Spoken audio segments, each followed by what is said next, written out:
Oh, there we go. There we go. Here we are, folks. We're live. We're live here at, oh, I can't find the right lighting. There we go. Mike's Magic Auto Detailing and Paint Enhancement here in Sharpsburg, Georgia. A sunny Sharpsburg, Georgia. Here we are, and yep, Sally still sitting outside, but with that titanium coating on her, she still looks good. Hadn't touched her in over a week. Not touched her, because I've been busy on this Accura, I believe it is, RSX 2006, which was recently repainted by a father-son duo. I'm not sure if they did it in a garage or outside or what, but they did a pretty good job on it. But they left a lot of buffer trails, holograms. There was a lot of scratches in the paint. Looked like they had been going down through the woods or something, or brushed up against some bushes. I'm not sure what. There were all kind of micro marring, holograms, scratches, all kinds of stuff. So we went through our typical routine, strip washed it, which is a multi-step process. Did a little decon on it, a little light clay barring in a few spots where it needed it, mostly on the horizontal surfaces and kind of down in there where stuff gets slung up by the tires in a rain and that kind of stuff. Oh my.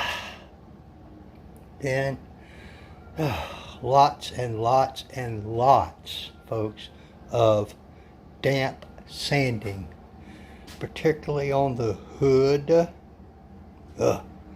Ooh-wee. Lots all down the sides, some on the mirrors, on the roof.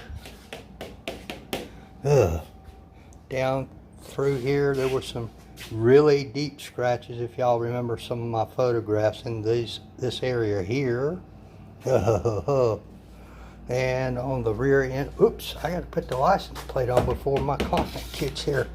Oh boy, there was some scratching in there, some pretty deep scratches down there and here. Not sure from what, too deep to be from washing. Something had to brush up against it, I don't know. Buggy in a parking lot, who knows, who knows. Some really deep scratches in here. They have virtually disappeared. I mean, you might could find them if you got on it with a really bright inspection light and maybe a magnifying glass. I'm not sure. There was some in here, some along there. Pretty much all gone. Pretty much. Are there some scratches left in the paint? Yes, there are. But I went as deep as I felt I should. You do not want to remove any more clear coat than is necessary, even though there was a lot of paint on here since it was a respray. But still, you don't want to remove any clear coat more than you necessarily have to. And I went as far as this budget allowed. I mean, those scratches that were along in here, deep scratches, they are gone. Gone. There was some in this door here. Man. Oh-wee. That's like a mirror, folks. Whoop, there's my ugly mug. Got all the way down here, up under there. Ooh-wee. Hey, Miss Candy. Long, tedious process. Got all the scratches out of this. Man, I'm here to tell you, this was a pain. What a pain. But you know, that's what I get paid for. That's what I do, fix problems. All this rear end was a big pain too. Had to get the little 3-inch buffers out. It was all, not all of it, but a lot of it, Candy, was what we call damp sanded with 3000 grit Trizac disc by hand. Did it all by hand. all this required a little 3-inch buffers, blah, blah, blah. Here, you can't really use a 5-inch. I mean, you might as well go ahead. Here, it's not really big enough for a 5-inch either. So, different buffers, different pads, different products, lots and lots of damp sanding. Man, oh man, that's tedious work doing it by hand. Ooh, we came out good though. All those scratches are gone that were in there. Miss Candy looked like a shopping buggy or something had run up against it, or he drove through some bushes. I'm not sure what. But all of that's gone. Then it was all of it was compounded with a wool pad, and then I did a final polish with a long throw dual action polisher. That's another thing that was kind of a pain, was this front end with all those little narrow places and those little nooks and crannies in there. Oh boy. And then it was all paint prepped twice to make sure that I was applying my titanium sealant to virgin clear coat, which is what it's designed to bond with. That's how it's engineered. If you leave any residue from your prior work on the paint, it A, won't look as good, and B, it won't bond properly, and it will not last as long as it claims it will. And in my experience, at least on my car, it lasts way longer than it claims, which is an 8-month titanium sealant. It dries, cures very hard with an extremely amount of gloss and shine, but it's all due to the prep. All prep work. Ooh, restored these a little bit. They could use another coat of solution finish. If you remember, this was almost gray, white looking. This vent cowl solution finish was applied to that. I put a couple of coats on there. These pillar posts, as I call them, with this El Cheapo black paint, was very, very oxidized and extremely scratched. You got to be careful with these because this paint is pretty cheap stuff and it's very fragile. But it was polished and polished and polished, along with these pieces here. All this rubber stuff was treated. Oh boy, oh boy. And as usual, got up under the door handles, Miss Candy, with a little bitty polisher. Did this pillar post as well, which looked really terrible on this side for some reason. I think it's because you get in and out the driver's door more than any other door, and people grab hold of this to shut it and open it and all that kind of stuff sometimes, so it gets really hammered. Pretty happy with the way the mirrors turned out. A lot of orange peel in that paint, as you can probably tell, but that wasn't in this budget to try and remove that. And it's probably just as well, because this paint here is really thick, it feels like. And that's a good thing, because these things get hammered really bad from the wind going down the road, particularly when you get up to speed. Polished the glass, did what we call a light topical polish, which removes probably 70-80% of the staining.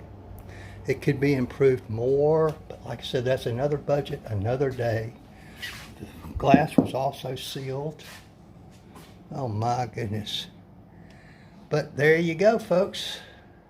Pretty happy with the way the roof turned out, which was really hammered for some reason. Didn't do a whole lot of work on the sunroof.